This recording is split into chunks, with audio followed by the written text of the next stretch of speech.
পথ নির্দেশনার সন্ধানী এই পৃথিবীতে চাণক্যের চিরন্তন উক্তিগুলি একটি দিক নির্দেশনা প্রদান করে। সরলতার আবরণে আচ্ছন্নতার বাস্তববাদী শিক্ষাগুলি সাধারণ জীবনকে অসাধারণ জীবনগুলিতে রূপান্তরিত করার শক্তি বহন করে।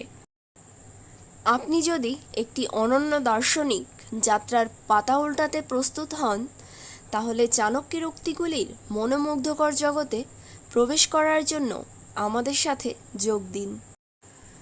জীবন নিয়ে চাণক্য নীতি। ভবিষ্যতে বিপদ আসতেই পারে, সেই কথা মাথায় রেখে প্রত্যেকটা মানুষেরই অর্থ সঞ্চয় করা উচিত। যেমন কর্ম করবে তেমন ফল পাবে। কোনো ভগবান তোমার কপালের দুঃখ দূর করতে পারবে না। মহান ব্যক্তিরা বিপদের সময় বিহ্বল বা কাতর হয়ে পড়েন না। যে ব্যক্তির জন্মের দ্বারা বংশের নাম উজ্জ্বল হয়, সেই ব্যক্তির জন্ম সার্থক। যে যতই শক্তিশালী হোক না কেন, ভাগ্যকে নিয়ন্ত্রণ করার ক্ষমতা কারণ নেই। পুত্র যদি হয় গুণবান, পিতামাতার কাছে তা স্বর্গ সমান। একটি শক্তিশালী মনকে কেউ হারাতে পারে না।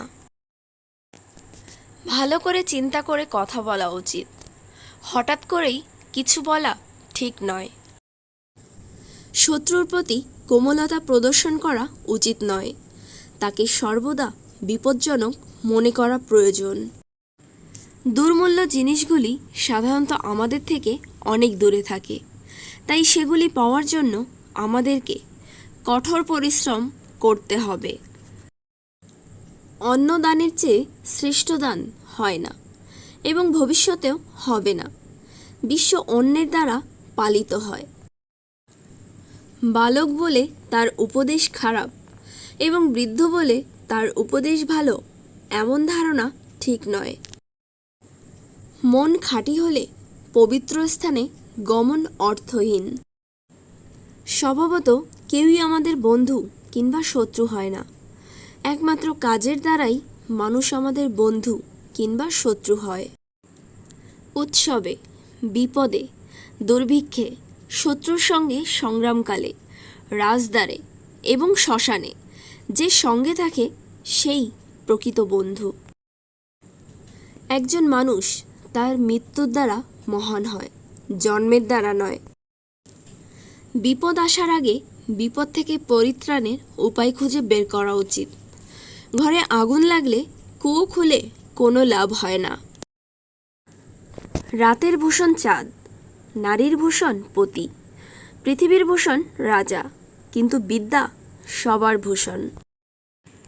চঞ্চল মন যে কোনো বিষয়ে সম্পূর্ণ জ্ঞান অর্জন করার পিছনে সবচেয়ে বড় বাধা হয়ে দাঁড়ায়।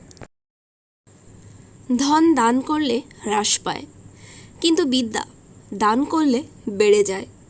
তাই ধন অপেক্ষা বিদ্যা শ্রেষ্ঠ। যে ক্ষমা করতে পারে তাকে কেউ ক্ষতি করতে পারে না। যেমন ঘাসবিহীন স্থানে আগুন পড়লে তা এমনিতেই নিভে যায়। মহৎ ব্যক্তির সংস্পর্শে থাকলে ভালো জিনিসের সন্ধান পাওয়া যায়, আর অধমের সংস্পর্শে থাকলে কেবল বাজে জিনিস পাওয়া যায়। মনের বাসনাকে দূরীভূত করা উচিত নয়। এই বাসনাগুলোকে গানের গুঞ্জনের মতো কাজে লাগানো উচিত। গুণবানকে আশ্রয় দিলে নির্গুণও গুণী হয়। ঈশ্বর কোনো মূর্তিতে নেই। আপনার অনুভূতি হলো আপনার ঈশ্বর, আর আত্মা হলো আপনার মন্দির। একজন মানুষের খুব বেশি সৎ হওয়া উচিত নয়। যেমন বাগানের সোজা গাছগুলিকে সবার আগে কাটা হয়, ঠিক তেমনি বেশি সৎসম্পন্ন মানুষদের বিপদ সবার আগে আসে।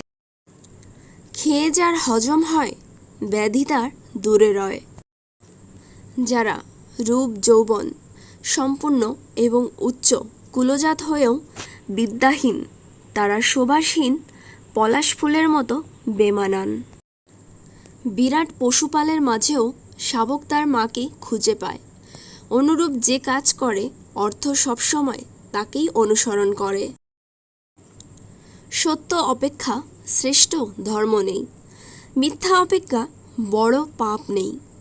ধর্মের অবস্থান সত্যের উপর, তাই সত্যকে ত্যাগ করা উচিত নয়।